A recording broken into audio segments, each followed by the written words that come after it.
Has everyone got a Bible? You'll need one if you don't got one. We're going to be in John chapter 6. As always, feel free to mention things that maybe not be said, and know that all four Gospels kind of dabble. Some are same stories and some aren't. And so if you have maybe another Gospel perspective of the same story, feel free to mention it so we can have a fuller perspective.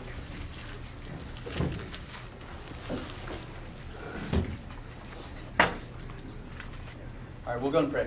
Dear Heavenly Father, Lord, thank you for this time we can get together, and I pray that you be with us as we try to discover more about you and who you are and what you're saying and what you're doing, and we just thank you for tonight. We love you in Jesus' name. Amen.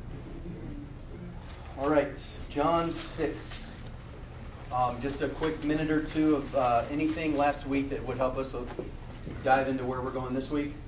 John chapter 5. We entered Jerusalem last week, and we had the pool of Bethesda, right? Lame guy was hanging out there. Any thoughts about that? All right, good. I had a thought to bring to your attention maybe with that is I tried to just chew on something I thought, it says in the Bible that there was that's kind of where just the people hung out. That's just where the people that were just kind of had some issues physically or mentally or sick or just all kinds of things, and this is kind of where these social outcasts would be, and they had all their faith in the idea that somehow when these waters stirred, if I could only be the one, this very one that would get in there, the first one, and then I would somehow be healed. So all their faith was wrapped up in this. And I think it's funny, I began to wonder why Jesus, as he cruised through and sees all these people sitting there, he just chooses one. And he could have healed them all, but obviously he was only doing what the Father told him to do, yes, and only saying what the Father told him to do, and But it's interesting as he sees this one, I just have this thought that, you have all these people, maybe that day there might have been 10 different styles of issues going on, but he picks one, right, that can't help himself, right? So for 38 years, this guy's been trying to plop himself in the pool, right? Plop himself in the pool, he just can't get in the pool, can't get in the pool.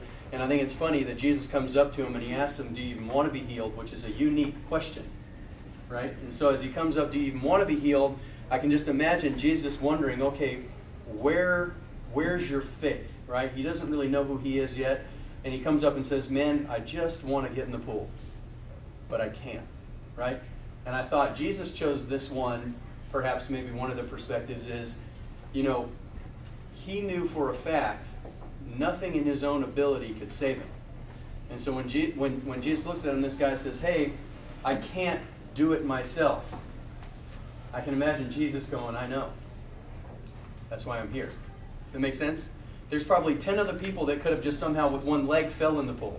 Or they got one good arm and they could come out limp to the pool. And maybe I just have the flu, or demon possessed, I could just make myself fall in the pool. Like you think about all these things that were happening, and yet Jesus is saying, no work of your own can save you. That's why I'm here. So for 38 years, you've been trying to do it on your own, and I've come to save you because by no work, you can save yourself. Does that make sense? So it's just a thought. There's probably other things. But we're saved by grace through faith, not by works, right? And so I think sometimes maybe that story was kind of intermingled in there. Perhaps other reasons as well. Anybody else got anything? That was kind of my just one thought I thought was interesting as I began to think about it. Okay. Nothing? Yeah. I'm just going to say, because I studied this out one time too recently, and that even not just with salvation but our lives, that we can battle certain things for years and years and years and years, and we think everything's aside for the Lord. If we could just get this, or this just would happen, then we'd be whole or well. And just kind of the question to me was, do you want to be well? And if you want to be well, then you need to turn to me and trust me to take you down that journey. Or you might sit there another 38 years waiting to somehow fall into the pool. Yeah. So it's just the idea of God is wanting us to be whole and well, but do we really want to? Do we want to trust him for that and instead of our own ideas? That requires change. Yeah. And the other perspective, obviously, of that is sometimes the Lord allows us to keep these problems, like with Paul, He says, no, that's going to be a keychain for the rest of your life, and you're going to whip it out, and you're going to use it. So there's that kind of thing as well. But on to chapter 6. This is the Sea of Galilee. And you could probably get a gazillion pictures of the Sea of Galilee basically Googling this thing. But I like this one because to me it just looked like it was fun. It just looks like you want to swim in that. I don't have a pointer, but this green grassy area is Bethsaida. And that's basically where Jesus picks up Philip. He's like, Philip, come, you got to be with me. We got to make this happen. And then you have over here in this general vicinity, you have Capernaum where Jesus is going to be hanging out. And then you have Tiberias, which is this little town here. And this is 13 miles at its longest length, and it's 8 miles by its longest width, right? So that's what's going on here. This is not, a 3-day cruise, right? This, it's 13 miles. It's no big deal. So I want you to consider this isn't some huge thing, but what's also going on here is you have 3 mountains that basically. She was there. Lose the whole deal? Yeah. Miller, you know how to do that? All right. Maybe you can just get that. We're going to be talking about barley tonight, too. And not that cervezas have that, but some beers do. Okay. So I wanted you to consider this. You have 3 mountains that basically come to this vicinity.